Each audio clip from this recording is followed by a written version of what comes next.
6월달 이 호국 보훈의 달이라서 아무래도 나라 사랑에 대해서 한번 좀 짚고 넘어가야 될 필요가 있겠다는 생각이 들어서 그리스도인으로서 나라를 어떻게 사랑해야 될지, 우리가 품고 살아야 할 애국심이 무엇인지 한번 좀 살펴보는 시간 됐으면 좋겠습니다.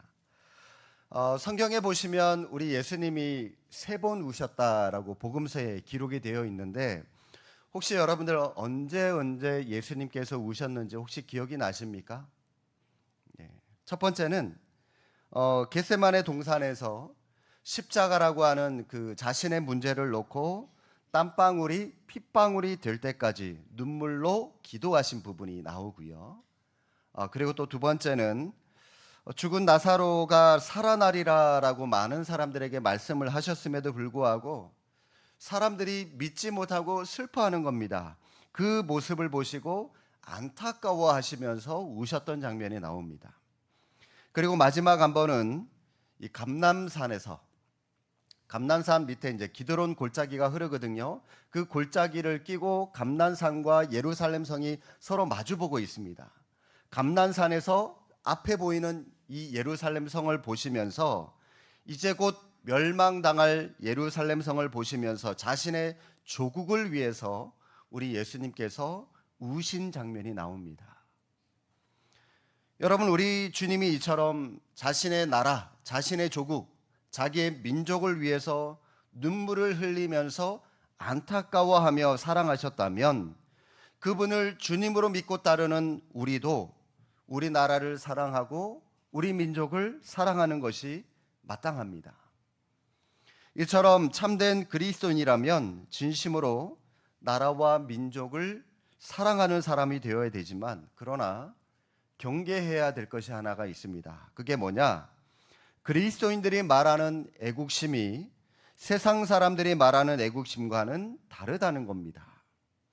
우리는 세상의 관점이 아니라 하나님의 관점에서 말씀하시는 이 애국심이라고 하는 것을 가져야 됩니다. 자, 그렇다면 우리 그리스도인들이 추구해야 하는 애국심과 세상 사람들이 추구하는 애국심의 근본적인 차이, 여러분 어떤 차이가 있을까요? 뭐가 다를까요? 세상 사람들은 자기 나라, 자기 민족을 애국심의 마지막 종착지로 삼습니다. 그러나 우리 그리스도인들은 자기 나라, 자기 민족을 애국심의 출발점으로 삼습니다. 나라 사랑하는 마음이 종착점이냐 출발점이냐라고 하는 그 차이인데, 여러분 이해가 좀 잘 안 되시죠? 자, 구체적으로 좀 설명을 드리겠습니다. 세상 사람들은 자기 민족이 가장 잘 되기를 그런 바라는 이기적인 마음을 가지고 있습니다. 그 이기적인 마음의 총결집, 마지막 종착지가 바로 이 애국심이라고 하는 것으로 나타납니다. 그래서 다른 나라, 다른 민족은 전쟁을 하든지 말든지, 지진 때문에, 기근 때문에, 이 기아로, 자연재해로 죽든지 말든지, 남의 나라는 죽든지 말든지 관심이 없어요. 오직 내 나라만 배부르면 되고, 어떻게 하든지 자기 나라만 무사하면 되고, 잘 되면 그것으로 만족합니다. 그래서 세상의 모든 나라들이 각자 자신의 나라에 대해서 애국심을 부르짖으면 부르짖을수록 내 것, 내 나라만 생각하기 때문에 결국 나라와 나라 사이에 이 갈등의 골은 더 깊어질 수밖에 없는 것입니다. 여러분, 일례로 축구에서 이 훌리건이라고 하는 말씀을 들어보셨을 텐데, 말을 들어보셨죠? 경기장에서 폭력을 행사하는 이 광적인 축구 관중들을 훌리건이라고 얘기를 합니다. 여러분, 이 사람들이 왜 생겨났을까요? 여러분, 이 사람들은 축구를 그냥 운동으로 보는 게 아니에요. 운동 경기, 게임으로 즐기는 게 아닙니다. 우리는 그냥 이겨도 좋고, 저도 괜찮잖아요. 그죠? 저도 이길 때도 있고, 절대 질 때도 있죠.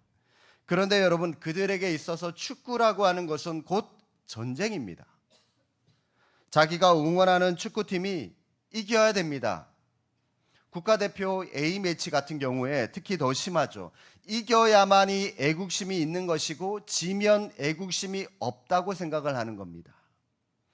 그래서 그들은 목숨을 걸고 축구 경기에 임하고 관중들도 응원을 하는 것이죠. 만약 지기라도 한다면 축구만 진 게 아니에요. 상대방 나라의 모든 문화, 경제, 모든 영역에서 졌다라고 그 사람들은 생각하고 있기 때문에 열받아 하고 그렇게 광적으로 이 관중들이 돌변하는 것이죠. 난동을 부리고 폭동을 일으키게 그런 지경까지 이르게 되는 겁니다. 반면에 우리 그리스도인들은 자기 민족을 언제나 애국심의 출발점으로 삼고 시작을 합니다. 자기 민족이 소중하다라고 하는 것을 아는 것에서부터 시작하기 때문에 나아가 내 민족이 소중하기 때문에 다른 나라, 다른 민족들도 소중하다라고 여길 수가 있는 것이죠. 다른 나라의 문화나 모든 영역을 존중하면서 더불어 살아가는 삶을 추구할 수가 있는 것입니다. 그 결과 우리에게 되돌아오는 것은 다툼이 아니라 평화입니다.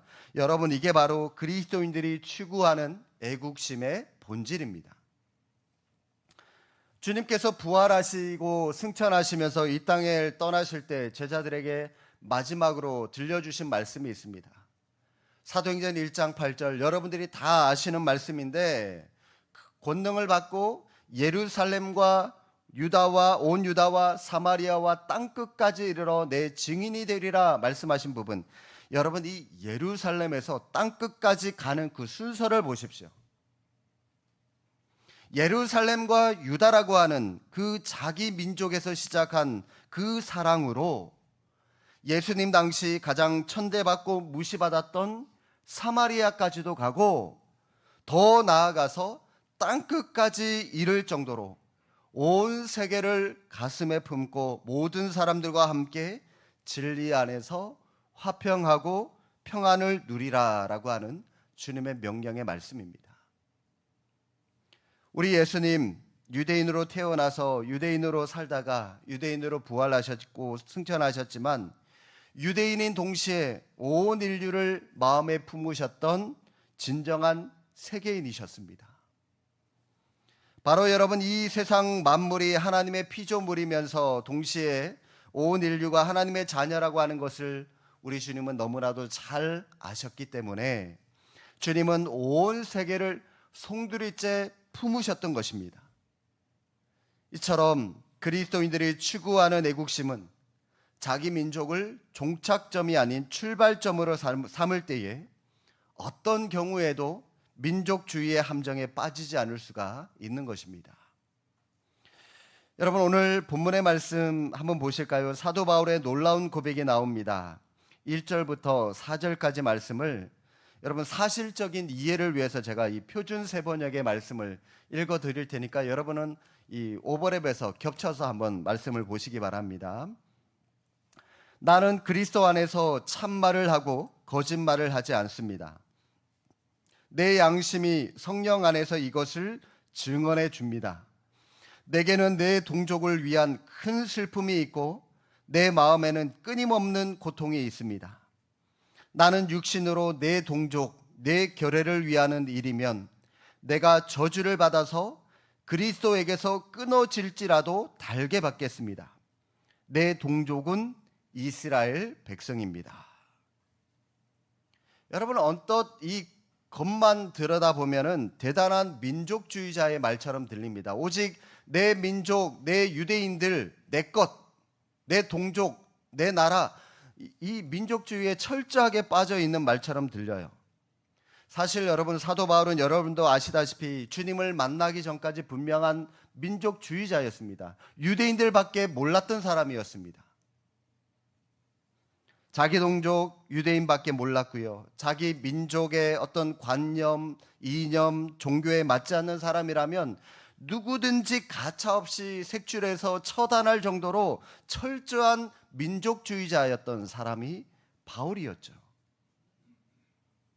그러나 부활의 주님을 만난 뒤에 자기 민족을 위해서라면 죽음을 불사하고 심지어 주님의 저주를 감수하겠다고 고백할 정도로 민족을 여전히 사랑하고 있음에도 불구하고 바울은 더 이상 민족주의자가 아니었습니다. 왜 그렇습니까? 자기 민족인 유대인을 사랑하는 그 뜨거운 사랑이 자기 민족에만 머물러 있었던 것이 아니라 바울은 세계 모든 사람들을 그 사랑으로 동일하게 품고 사랑했기 때문입니다. 유대인을 사랑한 그 사랑으로 더 나아가서 헬라인들을 사랑했고 더 나아가서 로마인들까지 사랑했던 것입니다. 그래서 결국 그는 유대 땅에서 죽은 것이 아니라 로마인을 위해서 로마에서 순교했던 것이죠. 사도 바울이야말로 가장 유대인다운 유대인이면서 동시에 가장 세계인다운 세계인이었습니다. 그의 애국심도 종착점이 아니라 출발점이라고 하는, 자기 유대인들을 사랑하는 출발점, 거기서부터 헬라인과 로마인과 더 많은 세계인들을 사랑하는 출발점이라고 하는 사실을 여러분 우리가 알 수가 있지 않습니까? 그래서 그가 어디를 가든지 그의 발길이 닿는 곳마다 복음과 평화의 씨가 세계 곳곳에 뿌려질 수 있었던 것입니다. 그렇다면 여러분, 그리스도인들은 왜 처음부터 다른 나라, 다른 모든 민족을 사랑하지 않고 자기 민족을, 자기 나라를 먼저 사랑하는 것부터 시작을 해서 그 사랑이 점차 확대되어 가는 것일까요? 그 이유는 간단합니다. 자기 민족을 사랑해 본 적이 없는 사람은 절대로 다른 나라, 다른 민족을 사랑할 수 없기 때문입니다. 여러분, 자기 부모를 사랑하지 않고 자기 부모를 공경하지 않는 사람이 다른 남의 부모, 이 이웃의 어른을 공경하고 사랑할 수 있겠습니까? 결코 그럴 수 없습니다. 마찬가지입니다. 내 나라, 내 민족을 사랑하는 사람만이 다른 나라와 다른 민족들도 사랑하고 품고 그 나라, 그 민족을 위해서 기도할 수 있는 것입니다. 한 율법사가 예수님께 와서 질문하죠. 하나님의 계명 중에, 말씀 중에 어떤 계명이 가장 중요합니까? 라고 묻자 예수님께서 두 가지를 말씀하시죠. 하나님을 사랑하라, 그리고 사람을 사랑하라 라고 하는 그 계명, 두 가지의 계명을 대답을 하셨는데, 그런데 여러분, 이때 예수님이 단순히 사람을 사랑하라는 계명, 이 말씀을 하실 때 그냥 사람을 사랑하라고 말씀하신 것이 아니라 내 이웃을 무엇과 같이 사랑하라고 말씀하셨죠? 내 몸과 같이 사랑해라 말씀하셨습니다. 자기 자신을 사랑하는 것처럼 다른 사람들을 사랑하라고 말씀하셨습니다. 여러분, 무슨 말씀이죠? 자기 자신을 사랑하고 존귀하게 여기지 않는 사람은 절대로 남을 사랑할 수 없다라고 말씀하신 것입니다. 여러분, 자기 자신도 사랑하지 못해서 맨날 자살 충동이나 느끼며 살아가는 사람이 어떻게 다른 사람을 사랑할 수가 있겠습니까? 자기 욕망에 빠져서 자기 인생을 아무렇게나 소진하면서 매사에 그냥 될 대로 되라 식으로 엉망진창으로 살아가는 사람이 어떻게 다른 사람의 인생을 존중히 여기며 살아갈 수 있겠습니까? 말도 되지 않죠. 항상 진리 안에서 자기 자신을 존중히 여기고 자기 자신을 사랑할 줄 아는 사람, 여러분, 그렇다고 이기주의로 살아가라고 하는 말이 아닙니다. 자기 자신의 삶을 진정으로 존귀하게 여기고 사랑할 줄 아는 사람이 다른 사람의 인생도 존귀하게 여기며 사랑할 수 있는 것입니다. 애국심도 마찬가지입니다. 사랑하는 여러분, 우리는 정말 참된 주님의 백성들로 이 땅을 살아가셔야 됩니다. 그리고 이 나라와 이 민족을 사랑하는 하나님의 신실한 사람들이 되셔야 됩니다. 하나님의 뜻이 없었다면 우리는 결코 이 대한민국이라고 하는 이 나라에 태어나지 못했을 겁니다. 제가 이 유튜브를 간혹 보는데 탈북민들이 한국에 정착하면서 살아가는 그 유튜버들이 굉장히 많습니다. 북한에서 어떻게 살아왔는지를 이렇게 들여다보면은 참 비참하게 살아가요. 계란 한 알이요, 이 북한 돈으로 이 2달인가 3달의 월급, 계란 하나 살려면, 한 판이 아니에요, 하나가 그 정도의 가치입니다. 그러니까 못 먹어요. 일반 사람, 이 평민들은. 우리는 이 한 번 한 끼에 먹을 때 두 개씩 세 개씩 깨서 삶아 먹고 뭐 후라이 해 먹고 뭐 여러 가지 해 먹지 않습니까? 여러분 그 하나 먹는 것만 해도 참 이 대한민국에 태어난 게 이게 참 하나님의 은혜다. 감사하다. 그들의 그 영상을 들으면서 이야기를 들으면서 얼마나 감사한지 새삼 또 느끼고 또 북한을 위해서 또 간접적으로 기도하게 되고 그런 마음을 품게 되더라고요.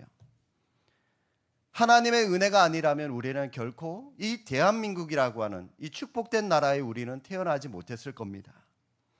우리는 무엇보다도 이 나라의 전통과 문화를 존중하고 이 민족을 사랑하고 자신에게 주어진 의무를 다해야 됩니다.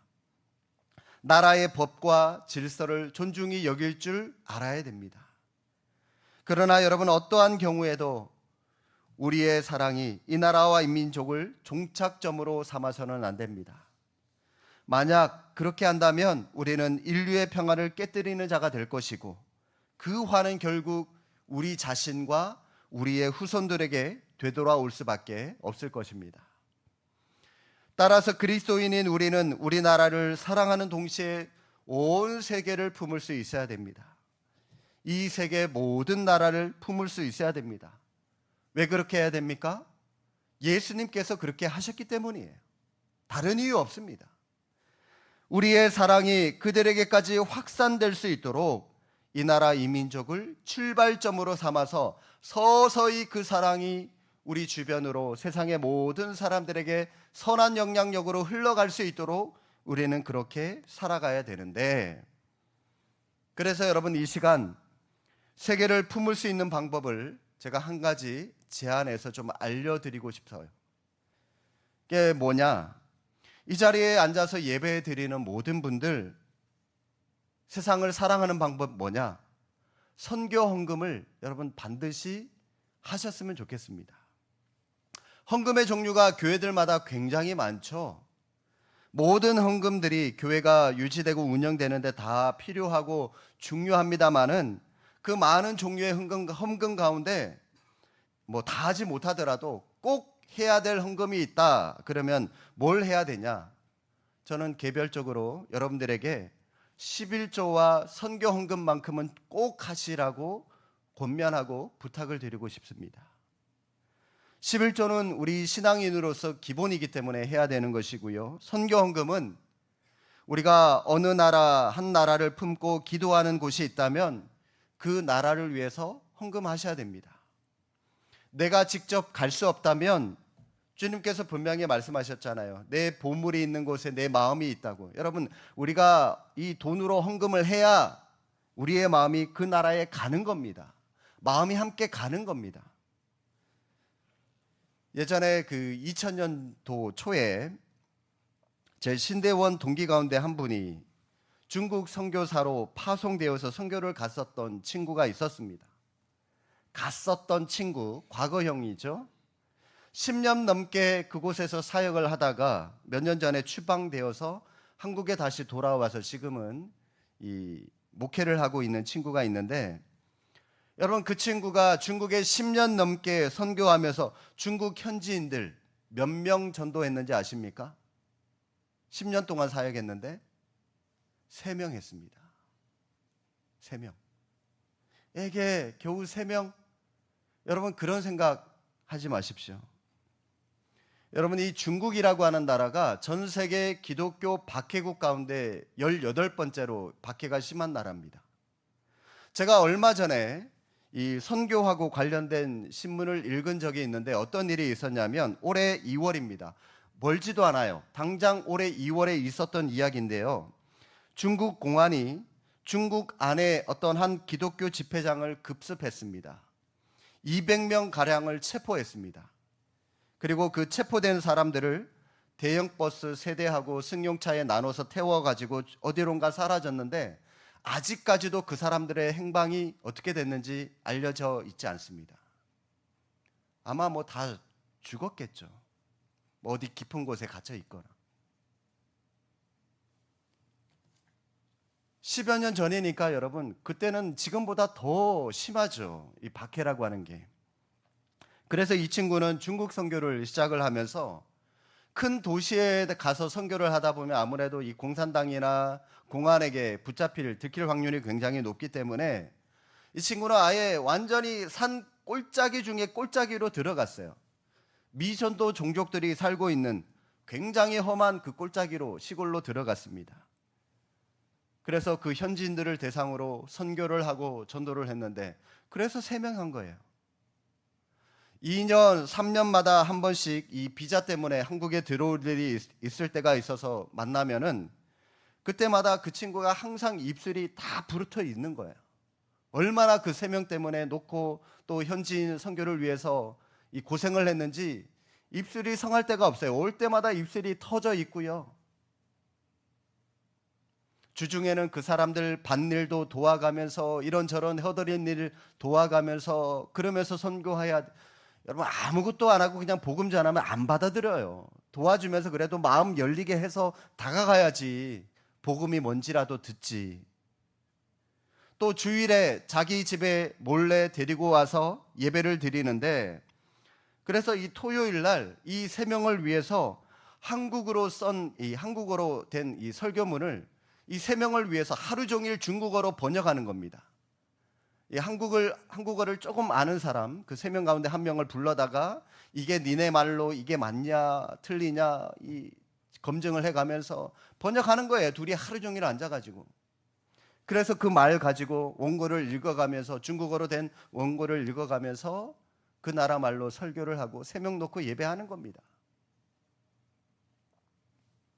저는요 현지인 3명을 전도하고 목회한 이 친구의 헌신을 한국에서 3,000명 목회하는 목사님 못지않게 하나님께서 굉장히 귀하게 보실 것이다 라고 하는 그런 생각이 듭니다. 우리가 직접 가서 그 나라에 가서 선교할 수 없다면 물질로라도 여러분 우리가 헌금하면서 그분들을 도와야 되지 않겠습니까? 많은 금액을 헌금하라는 말씀 아닙니다.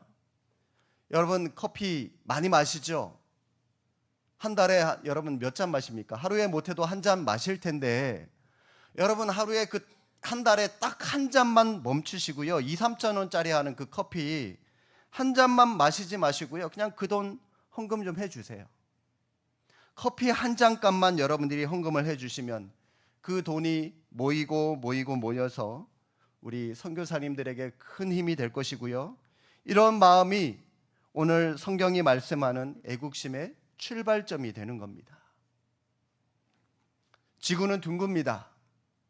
우리가 이 나라와 이 민족을 출발점으로 삼아서 모든 나라 모든 민족을 향하여 우리의 사랑을 계속해서 확장시켜 나간다면 그 사랑은 지구를 한 바퀴 삥 돌아서 다시 우리나라 우리 자신에게로 돌아오게 될 것이고요. 우리 민족에게 평화의 모습으로 되돌아오게 될 것입니다. 세계인들의 마음을 그리스도의 사랑으로 품을 수 있는 주님의 신실한 종들이 될 수 있기를 주님의 이름으로 축복합니다. 기도하겠습니다.